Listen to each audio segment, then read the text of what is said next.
예, 도반 여러분 안녕하세요. 요 며칠 새 제가 좀 바빠가지고 뭐 실시간 스트리밍도 까먹고 왔다 갔다 하고 하느라고 여러분들을 뵌 지가 좀 오래됐습니다. 그리고 5월달 자체가 아주 우리나라에서는 상당히 많은 근현대사에 있어서 역사적인 날들이 많아가지고 막 그 정도 바깥에 들리는 이 우리 환경대 이 여러 가지 재미있는 분석들이 많이 하고 또 우리 도반들에게 나누고 싶은 이야기도 많이 있습니다. 오늘은 내일 그 바이든 대통령이 오는 바람에 한미 동맹 그리고 군사 작전 그 작전 계획 이 게임의 법칙에 임하는 분석적인 계획을 세우는 이 방법에 대해서 아마 여러분들 그 기업을 경영하거나 장사를 하거나 뭐 조직 생활을 하거나 이 분석의 틀을 한번 말씀을 드려볼까 합니다. 소위 말하는 작전 계획을 세우는 그 여러 가지 요소들 이게 제가 한 30년 군 생활을 하면서 병법과 작전 그리고 이런 여러 가지 얼마나 많은 사람을 효과적으로 다 죽이느냐 하는 것만 연구했던 사람이고 보니까 저는 군복 30년에 도복 30년이거든요. 그래서 가끔 이런 흐름에 대해서 세상을 보는 눈이 도인이 되고 난 뒤에는 더 많은 범위가 넓어져 가지고 큰 폭으로 볼 수가 있더라고요. 근데 오늘 이제 우리 도반들과 같이 나누고 싶은 이야기는 지난번에 한번 전쟁 원칙을 이야기했더니 아주 상당히 호응이 좋아가지고 전쟁을 함에 있어서 계획을 우리가 세우지 않습니까? 통상 우리가 작전 계획이라고 그러는데 전쟁은 전쟁 기획이라고 합니다. 국가와 국가끼리 붙는 거는 전쟁이고 전투 부대와 전투 부대끼리 붙는 거는 이제 작전 계획이거든요. 근데 이게 작전 계획이라고 하는 게 어떤 집단과 집단 간의 게임에 있어서도 우리 계획을 갖다가 많이 세웁니다.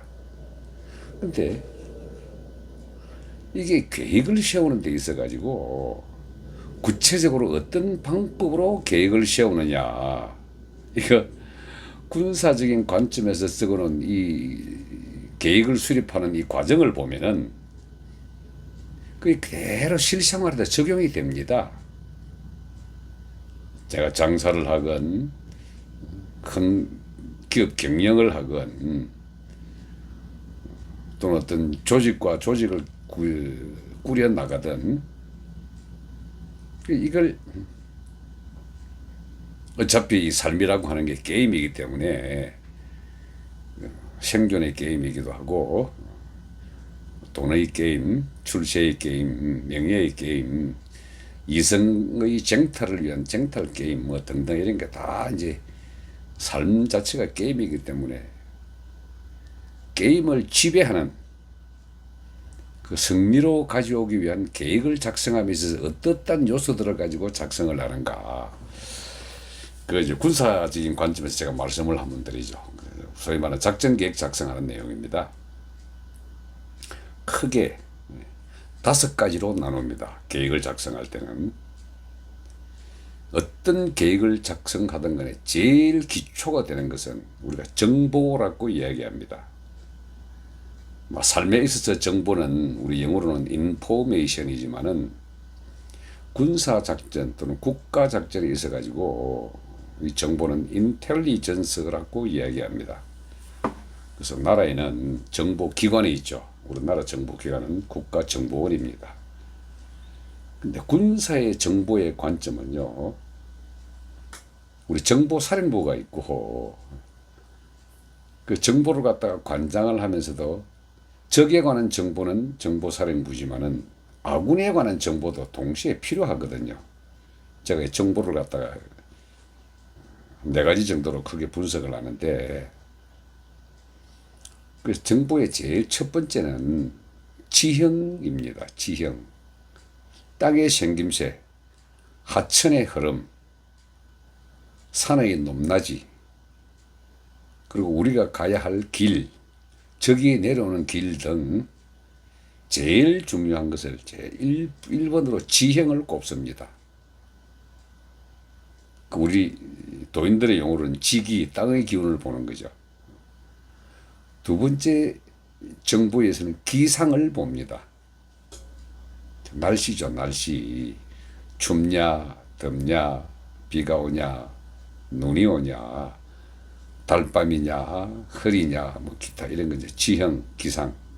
정보를 구성하는 요소가 가장 먼저 주변 환경부터 먼저 보거든요. 그 다음에 지금부터 이제 게임의 상대인 적의 상황. 절마들 지금 배치가 어떻게 되어 있냐, 절마들이 갖고 있는 무기를 어떻게 갖고 있느냐, 그리고 적장의 심리 상태는 어떤 놈인가, 공격을 좋아하냐, 방어를 좋아하냐, 꼼수를 잘 쓰는 놈인가, 뒤통수 치는 놈인가 등등 적의 상황을 갖다가 먼저 살핍니다. 두 번째가 아군 상황입니다. 정보의 지형, 기상, 적 상황, 아군 상황에 이제 아군 상황을 분석해야 되는데, 이게 보기보다요, 적은 잘 보는데 아군을 잘 못 보는 경우가 많아요. 손자병법에 이 정보에 관한 제일 핵심을 알아놓은 게 지피지기 백전불태 그러거든요. 적을 알고 나를 알면 100번 싸워도 위태롭지 아니하다 그럽니다. 근데 이 나를 안다는 것 말이죠. 아군의 상황을 안다는 것. 이거 대단히 중요합니다. 우리 수련자도 남 보는 데는 귀신이지만 내 보는 데는 등신이라 그러잖아요. 집단과 집단 간의 게임을 할 때도 의외로 우리 편을 잘 모르는 경우가 많습니다. 왜? 자, 사단장이 말이죠. 적 사단과 우리 사단이 1대1로 맞붙었다고 가정을 하면은 적에 관한 거는 많이 배우고 노력하고 해가지고 어느 정도의 흐릿한 윤곽은 잡힙니다. 근데 아군에 관한 것은 말이죠. 내가 갖고 있으니까 다 잘 알 것 같은데 이 계획을 실행하는 사람에 대해서는 틀에 박힌 눈으로 바라보는 걸 할 줄을 아는데 이 사람을 운용하는 방법에 대해서 이 사람의 강점이 뭐고 단점이 뭐다, 이 친구는 여기에 투입한다, 저기 투입한다, 이런 것에 대해서는 의외로 분석이 좀 약합니다. 그래서 지피지기, 나를 아는 게 굉장히 중요합니다.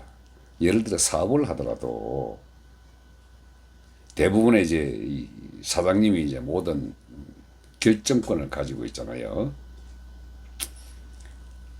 결정권을 가진 이 사장님이 자기 자신을 잘 모르고 자기가 하는 것은 무조건 옳다라고 하는 자기 과신에 빠지거나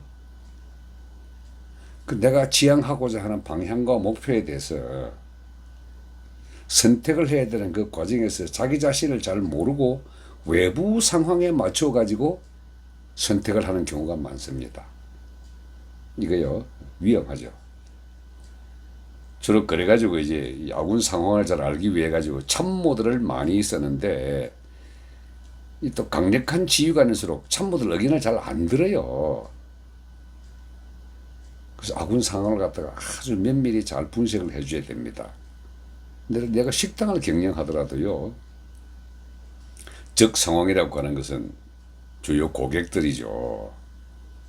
그 아군 상황이라고 하면은 내가 가진 능력, 내가 잘하는 것, 이걸 먼저 분석을 해야 되는데, 자기 자신이 식당을 하면서 김치찌개를 잘 끓이면서 메뉴에 자기가 잘 하지도 못하는 된장찌개를 딱 집어넣고 있으면은 그 게임은 실패하거든요.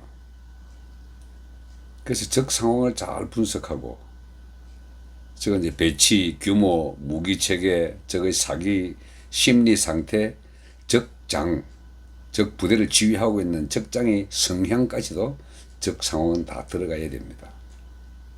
그래서 우리가 적 상황이라고 하는 것은 식당을 운영할 때 고객의 그 성향을 파악하고 고객들의 동선을 파악을 하고 그들이 움직이는 시간도 파악하고 해가지고 그 상황들을 전부 다 머릿속에 그려야 됩니다. 그리고 하나하나 잡아야 되거든요. 아군 상황 마찬가지입니다.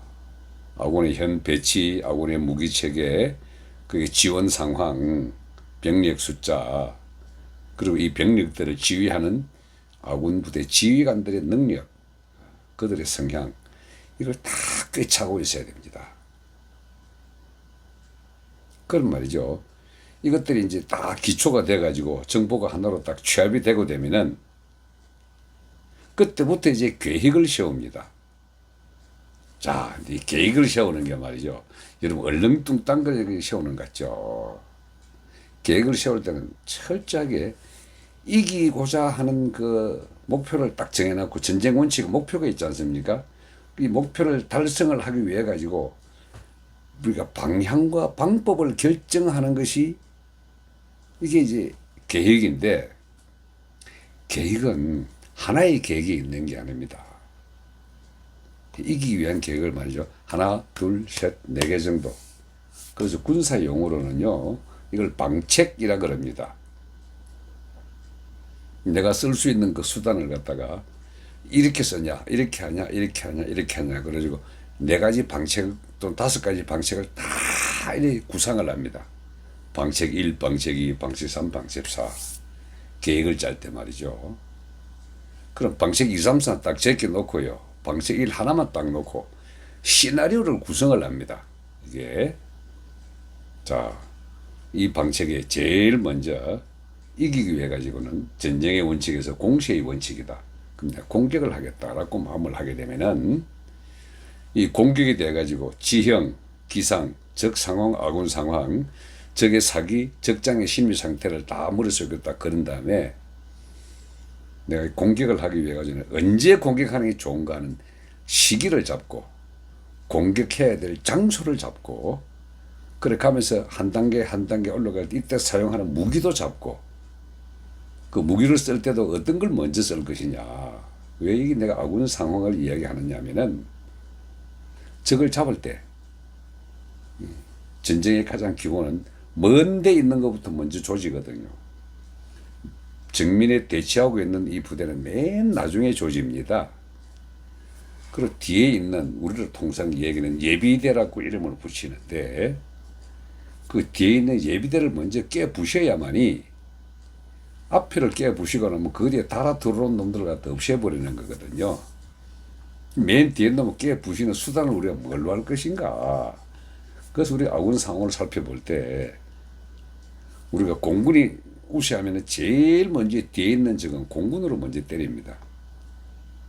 그 다음 뒤에 있는 적은 대포로 때리죠. 그 다음 가까이 있는 적들은 이제 박격포로 때리고요. 그 앞에 있는 건 소총으로 때리거든요. 그래서 이제 멀리부터 뒤에 있는 것부터 탁탁탁 깨부시 앞에 있는 걸 치고 들어간다. 이럴 때 이제 머릿속에 시나리오를 그리죠. 그래서 공군이 지상군을 지원하는 거를 이제 클로즈드 에어 서포터, 캐스라 그럽니다. 그럼 이 캐스는 뭔데 어떻게 그 비행기로는 몇 분 때려야 되는가? 군사용어는 소티라 그러는데 비행기로는 몇 분 때려줘야 저게 망할 것인가? 그 적대의 기갑부대를 어떻게 두드려 부실 것인가? 그 정면에 배치되어 있는 이 부대 잡는 것은 간단하다. 우리가 갖고 있는 항공, 헬기로 쏘든지 대포로 때리든지 그리고 보병은 나중에 시체만 쭈러 간다. 이게 이제 기본적인 이 작전 방책으로 이렇게 싸우는 겁니다. 그럼 방책 2는 말이죠. 이 방책 1을 싹 까먹어 버립니다. 그리고 방책 1을 다시 만듭니다. 처음부터 계획을 세울 때요. 자, 요것도 갈 때는 우리가 정면으로 공격하는 것보다 옆으로 돌아가는 포위 작전을 해야겠다. 그 옆구리 치는 게 포위고 정면으로 가는 거 돌파라 그러거든요. 자, 그냥 포위를 할 것이냐, 돌파를 할 것이냐. 요 방책을 미리 주겠다 구상을 해가지고 유리한 국면을 정하는 겁니다. 이게 정면 공격이냐, 우회 공격이냐. 그러니까 저희들 육군대학 다닐 때요. 이게 점수에 제일 큰 영향을 하는 게 어디에 어떻게 포위를 하고 어떻게 이 돌파를 할 것이냐, 이거 선택이 굉장히 어려워가지고 뭐 저희들은 이제 포돌포돌 그래가지고 포돌포돌에 망했다 그래가지고 이제 점수가 많이 깎이고 이렇게 하는데, 여하튼 그런 식으로 방책을 설정합니다.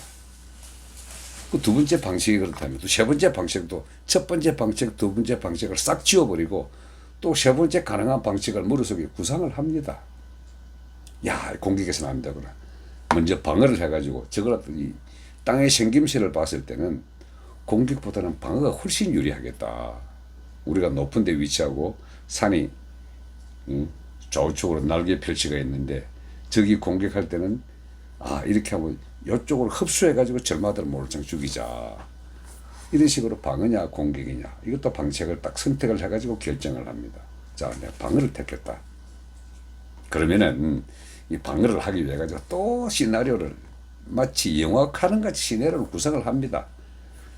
저만큼 왔을 때는 요걸로 때리고, 저만큼 왔을 때는 요걸로 때리고, 요 앞에는 못 들어오게 철조망을 치고, 요거는 못 들어오게 지뢰를 파묻고, 그 지뢰 파묻고 요 앞에는 방어하는데 1차적으로 적의 힘을 빼기 위해 가지고는 전초를 갖다가 배치하고, 그 뒤에 나와가지고 주력을 배치하고, 주력이 깨지게 될 경우는 우리 뒤에 예비대를 어떻게 만들어 놓고, 이 예비대도 깨졌을 경우에는 어떻게 정원을 받고 등등 이런 것들을 머릿속에 다 그립니다. 이렇게.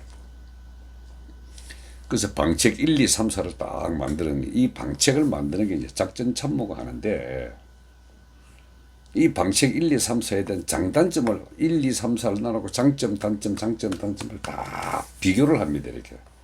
우리가 방책을 비교 분석한다 그러거든요. 그럼 여기에 작전 참모 또는 정보 인사 군수 참모들이 딱 만들어 가지고 했을 때 자기가 가지고 있는 자기 영역이 있어 가지고 그 방책은 이래서 안 좋다 저래서 안 좋다, 이게 계획을 구성할 때 정보 작전, 그다음 인사 행정, 군수 지원, 기타, 이게 이제 작전 계획의 5가지인데, 아무리 작전 계획을 잘하고 세운다 하더라도 인사, 사회 말은 병력 충원이나 병력 보충, 사기 문제 이런 걸 따져봐 가지고 인사참모는 그 방책에 대해서 이 방책은 안 됩니다. 저 방책은 안 됩니다. 사람이 이렇게 안 되고 안 됩니다. 군수참모는 뭘로 방책을 갖다가 비교하는데 도와주겠습니까? 물자 지원이죠. 아니, 대포 탄약이 부족한데 저 뒤에 두드리 부수는데 1방책 대포로 두드리 부수는데 탄약이 이것밖에 안 됩니다. 저 방책 안 됩니다 하고 또 거절을 하고, 그 다음 그 옆에 작전 계획 밑에는 항공운용장교는 현재 공군의 운용 실태로 봐가지고 저 앞에 캐스 항공 근접 지원은 좀 어렵습니다. 그럼 그 방책도 제외하는 겁니다. 그 이 방책을 놓고 또 토의가 들어갑니다. 이거 어떻게 이거 어떠냐. 마찬가지로 인사 문제에서는 지원 가능합니다. 군수는 제한 사항이 있으나 군수의 지원에 대한 예비적 차원의 일회를 한다면 그거는 지원이 가능합니다. 그 3방책, 4방책도 똑같이 그런 식으로 이제 토의를 하죠. 토의를 주관하는 게 누가 합니까? 치프 오브 스텝, 참모장이 합니다. 그 이제 그렇게 해가지고 1, 2, 3, 4방책 중에 제3방책을 우리가 실행하는 가능한 작전을 한다. 그러면 그 방책 자체를 집중을 하는 겁니다. 그게 전쟁의 원칙이 집중의 원칙입니다. 다른 방책은 일체 생각지 아니하고 오로지 이 방책, 포위 공격을 함에 있어 가지고 우리가 이 방책을 선택해서 적의 주력 부대를 몰살시킨다. 요걸 전쟁의 목표를 딱 잡았더라면은 다른 건 다 배제하고 오로지 거기에 한해서만 모든 자원, 인력, 머리, 무기, 지휘관 판단까지 다 한 곳으로 모으는 겁니다. 이렇게. 그게 집중의 원칙이거든요. 이렇게 한번 쫙 모아주고 나면은요, 그 다음에 이제 계획을 실행에 들어가죠. 그 실행에 이제 왜 우리가 이제 공격이 최선의 방어라고 이야기하느냐 하면은, 공격자는요, 시간과 장소를 내가 선택해가지고 전장 전체의 주도권을 지는 겁니다. 이렇게.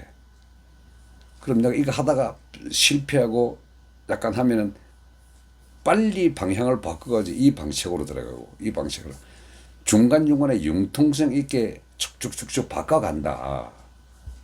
그러면 이 당하는 입장에서는 거기에 맞추기에 급급하다가 방어는 맞추기에 급급하기 때문에 주도권이 없거든요. 그래서 공격이 최선의 방어로 그 이야기하는 게 바로 그겁니다. 이렇게 내가 항상 주도권을 쥐고 일로 가는 이게 이제 소문은 공세의 원칙인데 전쟁의 원칙 중에 공격만이 최선의 살 길이다 하는 거거든요. 자, 그렇게 해서 작전 계획을 다 짰단 말입니다. 그럼 작전 계획 다 짰으면 거기에 인사 지원 시스템을 갖다가 마지막에 집어넣습니다. 이게 사람과 단일 사람이 붙을 때는 별 문제가 아닌데 대규모로 물자와 장비가 다 동원되어 있으면 인사 행정 지원에서 이게 병력이 얼마나 보충이 되겠는가. 응? 그 가는 중간에 전쟁하는 도중에 휴가는 어떻게 보내고 전사자는 어떻게 처리할 것이며 시체가 나올 때는 이걸 어떻게 할 것이냐. 예를 들어서요. 왜 우리 전장에서 이 발목 지뢰가 많이 유행을 하느냐면은 지뢰 중에서도 사람을 죽이는 대인 지뢰는 죽고 나면 시체를 버리고 그냥 계속 공격하거나 방어하거나 나머지 사람들이 이제 쓰거든요. 근데 발목이 댕강 날아가 버리면은 이거요, 사람은 살아있고 발은 못 움직이고 해야 되면은 한두 놈이가 붙어야 됩니다. 그 한 사람을 상하게 하면은 나머지 한두 명이 더 붙어가지고 두세 사람을 전장에서 이탈을 시키는 결과가 나오거든요. 그래서 이것들을 갖다가 이제 발목 지뢰가 성행을 하고 저희 군대 생활할 때도 이제 발목 지뢰가 부상당하고 죽관을 하면도 저도 한 서너 번 그 경험이 있습니다. 뭐 여하튼 그렇게 해가지고 이 인사의 영현 처리는 어떻게 할 것인가, 전쟁 중에 봉급은 또 어떻게 줄 것이며, 병사들 사기 진작을 위해서는 뭘 할 것인가, 뭐 등등 이런 것들이 이제 인사 행정 지원의 작전 계획에 반드시 들어갑니다. 이렇게. 그 다음에 또 들어가는 게 이제 군수 지원이 들어가죠. 이 방책을 실현함에 있어 가지고 우리 군수는 어떤 식으로 지원을 한다 하는 그게 반드시 계획 속에 포함이 됩니다. 그리고 맨 나중에 기타하고 이제 그 앞에 정보, 작전, 인사, 군수 이게 다 제외하고 나면은 그 뒤에 일어날 수 있는 우발 상황 계획이죠. 그걸 우리는 우발 계획이라 그러는데 맨 나중에 그 우발 계획을 굉장히 많이 만들어 놔야 합니다. 이렇게. 이게 사업을 하거나 우리 직장 생활을 하더라도 이 전쟁 계획 작성하는 이걸 딱 만들어 보면은요, 자기가 가야 할 방향과 행동해야 될 행동 패턴에 대한 분석이 됩니다. 이거. 그래서 이제 정보, 지형과 기상, 적 상황, 아군 상황. 이 적 상황이라는 거는 뭐 내 위에 내 직속 상관이 될 수도 있고, 내 동료가 될 수도 있고, 같이 경쟁하는 말이죠. 아군 상황, 내 지금 현재 위치를 정확하게 분석을 해야 되죠. 내가 누구한테 어떤 평가를 받고 있고 내가 해야 할 업무는 이것이고 내 업무 영역은 이만큼밖에 안 되는데 요구하는 것은 이만큼이다. 내 능력과 내 의지하고 이 두 개의 갭이 얼마나 되는가, 이런 것들을 자기 스스로가 잘 따져야 됩니다. 이렇게. 그런 다음에 이제 자기 자신이 살아가야 할 방향을 직정적으로 한번 더 잡아야죠. 그 자기도 방책을 만드는 겁니다. 이게 제1방책, 상관을 잡아야겠다. 제2방책, 동료를 잡아야겠다. 제3방책, 그것도 저도 아닌 미인계를 써야겠다. 뭐 등등 자기 나름대로 쓸 수 있는 그런 방책을 딱 만들어 가지고 직장 생활과 사회 생활을 하는 게 있어 가지고 틀을 잡아가는 겁니다. 이렇게. 그럼 여기에 대해 가지고 나를 도와줄 사람은 도대체 얼마나 있으며 내 주위에 가용한 자원은 또 얼마나 되는가. 우리 부모는 당연히 나를 도와주겠지만은 우리 형제 중에 누가 나를 도울 것인가.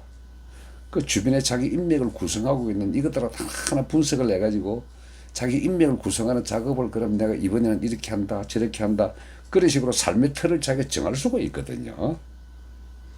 그 인맥 작업하는 데도 있잖아요. 자기 중심을 두고 이너 서클이 있고 아웃 서클이 있고 그다음에 라운드 서클이 있습니다. 이렇게 그 삼중막을 치놔야죠. 그럼 이너 서클은 계속 자기가 만나면서 평상시 대화를 통해서 나도 그들을 이해하고 그가 나를 이해하고 그야말로 친한 그룹들이 이 이너서클인데 이 반개에 뻗쳐나가 있는 이 사람들을 알고 지내는 사람입니다. 그들에게 비치는 내 모습이 어떤 식으로 비치는 걸 평소에 자기 관리를 하는 거죠. 라운드 서클은요, 지금까지 세상을 쭉 살아면서 자기가 태어난 고향, 지연, 학연, 혈연이라고 이름 붙여진 그 알고는 지내고는 있으되 자주는 못 만나는 사람, 이 라운더들한테 그 관리하는 방법을 자기가 잡아야 되는 거죠. 이게 1년에 한 번씩 전화는 해야겠다. 생일은 내가 챙겨야겠다. 그리고 그들을 관리하는 건 이너서클을 어떻게, 아웃서클은 어떻게, 라운드서클은 어떻게 하는 거냐. 자기 잠들은 방책을 잡고 생활 패턴을 잡아 나가는 것이 그 작전 계획 성립하는 거 거의 맞물립니다. 그럼 군수 지원이라고 하는 게 제일 군수 지원의 1번은요. 먹는 것, 입는 것, 싸는 겁니다. 그 인간의 가장 기본적인 거거든요. 이걸 어떻게 해결할 것인가. 이제 기타 우발 계획은 말이죠. 발생할 수 있는 가장 악조건들을 하나씩 하나씩 다 메모를 해가 만들어 놔야 됩니다. 이렇게. 자, 이번에 내가 이렇게 일을 하며 있어가지고 어떤 게 따까닥한 브레이크가 걸려가지고 안 될 것 같다. 그럴 경우는 과감하게 포기할 것이냐, 끝까지 물고 늘어지고 갈 것이냐, 아니면 다른 방법을 동원해 옆에서 칠 것인가, 이거 등등 처세술에 관한 자기 나름대로의 여러 가지 역량들을 항상 준비를 해놓는 것. 우리 이걸 우발 계획이라 그럽니다. 그래서 작전 계획을 만들 때 정보, 작전, 인사, 군수, 기타. 정보에서는 지형과 기상, 즉 상황, 아군 상황. 작전에 있어서는 방책 1, 2, 3, 4, 방책의 분석과 비교. 그리고 이를 하기 위한 인사, 군수의 사람과 돈에 관한 얼마만큼 지원이 있을 것인가. 그리고 발생할 수 있는 위태로운 상황에 대한 우발 계획. 요 5가지 정도의 게임의 법칙과 계획의 법칙을 한번 딱 머리에 그려놓고 있으면은 삶에 살아가는 데 있어 가지고는 많은 도움이 될 걸로 생각이 됩니다. 마침 내일 바이든 오죠. 제가 한 달 전에 윤석열 정부 출범 전에 한국의 미래를 이야기하면서 바이든과 한판 승부해야 된다. 북한 핵에 대해서. 그래서 우리도 핵을 개발하든가 당신들이 핵을 갖다 놓든가 하게 해달라 하고 쇼부를 보라 하고 제가 강하게 한 이야기한 데 있었는데 어제 오늘 이제 언론인데 드디어 이제 그 얘기를 많이 하네요. 한국도 맨하탄 계획을 세우라. 맨하탄 계획이라고 하는 게 미국의 원자탄 만드는 계획을 맨하탄 계획이라고 그랬거든요. 한국도 핵에 관한 계획을 쇼부를 보라. 이게 경제 안보 문제, 북핵 위험 문제, 대중국 미중 패권 문제 얘기에 대해 가지고 참 해줄 이야기는 많습니다만은 오늘 뭐 들리는 모든 이야기는 바이든 방문에 대비해 가지고 북한이 핵실험을 강행할 것이다 라고 이렇게 추측을 하고 우리 국정원도 국회에 그래 보고를 한 것 같은데 참 정보 분석할 줄 모릅니다. 국제관계에 있어서요. 적이 있고 적수가 있습니다. 적은 말이죠. 언제든지 나를 위협에 빠뜨리게 할 수 있는 그런 걸 이제 가상의 적이 있고 주적이 있는데 그게 적이지만은 적수는요. 호적수 게임과 게임이 될 만한 걸로 호적수, 적수라 그럽니다. 미국과 북한이 적수가 될까요? 남과 북은 적수가 됩니다. 근데 바이든이 왔을 때 저들이 핵실험을 해가지고 겁을 준다? 웃기지 마십시오. 미국 대통령이 움직이면요. 이미 항공모함 전단은 한반도 주변을 쫙 다 배치를 하고 여차적에 발생할 수 있는 상황에 대해 가지고 쓸어버릴 계획을 다 잡고 있습니다. 북한 그 뻔히 압니다. 절대 장난 안 칩니다. 그럼 두고 보시죠. 바이든 떠나고 미 항모가 다 떠나고 동해안에는 잠수함들 다 떠나고요. 다 평상시로 돌아왔을 때 그 요놈들은 도발을 할 겁니다. 오늘 제 군사적인 식견을 가지고 세상살이에 관련된 계획을 만드는 방법에 대해서 설명을 드렸는데 도움이 좀 되셨으면 좋겠네요. 예, 오늘은 여기까지 하겠습니다. 예, 고맙습니다.